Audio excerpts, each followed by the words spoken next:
ಯಾಕಮ್ಮ ನನ್ನ ಬಿಟ್ಟೋದ್ರಿ? ನಂಗೊಬ್ಳಿಗೆ ಇರಕ್ಕೆ ಭಯ ಆಗ್ತಿದೆ ಅಮ್ಮ. ಅಮ್ಮ, ಪ್ರಿಯಾ ಅವ್ರ ಅಮ್ಮ ತೀರೋದಾಗಿಂದ ನಾನು ನೋಡ್ಕೊಂಡು ಬರೋಕ್ಕೆ ಹೋಗಿಲ್ಲ. ಇವತ್ತು ನೀವು ಹೆಂಗಿರೋ ಅಡುಗೆ ಮಾಡ್ತೀರಲ್ಲ, ಸ್ವಲ್ಪ ಜಾಸ್ತಿ ಮಾಡ್ತೀರಾ, ನಾನು ತೊಗೊಂಡೋಗಿ ಕೊಟ್ಟು ನೋಡ್ಕೊ ಬರ್ತೀನಿ. ಹಲೋ, ಹೇಳು ಗಗನ. ನಾನು ಇವತ್ತು ಬರ್ತೀನಿ ಅಡುಗೆ ಮಾಡ್ಕೊಂಡು. ನೀನೇನು ಅಡುಗೆ ಮಾಡಕ್ ಹೋಗ್ಬೇಡ. ನಿಂಗೆ ಯಾಕೆ ರಿಸ್ಕು? ಬೇಡ. ಇಲ್ಲ ಇಲ್ಲ, ನನ್ಗೆ ಯಾವ ರಿಸ್ಕು ಇಲ್ಲ. ಸರಿ. ಏನು ಇವತ್ತು ಸೌಮ್ಯ ಬರ್ಡೇನಾ? Mantri mall, half an hour ready ಆಗಿ ಬರ್ತೀನಿ ನಾನು. ಹೊಟ್ಟೆ ತುಂಬ ಹಸುವಾಗ್ತಿದೆಯಲ್ಲ, 10 ಗಂಟೆ ಆದರೂ ಬಂದಿಲ್ಲ. ಅಯ್ಯೋ ನನ್ನ ಕಂದ ಹಸ್ಕೊಂಡು ಮಲಗಿದಾಳಲ್ಲಪ್ಪ. ಊಟ ತಂದಿಟ್ಟಿದ್ದಾಳೆ.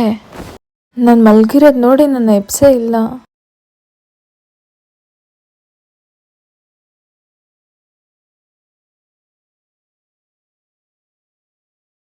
ಹೇಗಿದ್ಯಾ ಪ್ರಿಯಾ? ನೆನ್ನೆ ಊಟ ತಂದ್ಕೊಡಕ್ಕಾಗಿಲ್ಲ, ಬ್ಯುಸಿ ಆಗೋದೆ ಸ್ವಲ್ಪ. ತಗೋ ತಿಂಡಿ ತಿನ್ನಿ. ಟೇಬಲ್ ಮೇಲೆ ಇಟ್ಟೋಗಿದ್ದಲ್ಲ, ನಾನು ಊಟ ಮಾಡಿದೆ, ಚೆನ್ನಾಗಿತ್ತು. ಇಲ್ಲ, ನಾನು ನಿಮ್ಮ ಮನೆಗೆ ಬಂದೇ ಇಲ್ಲ.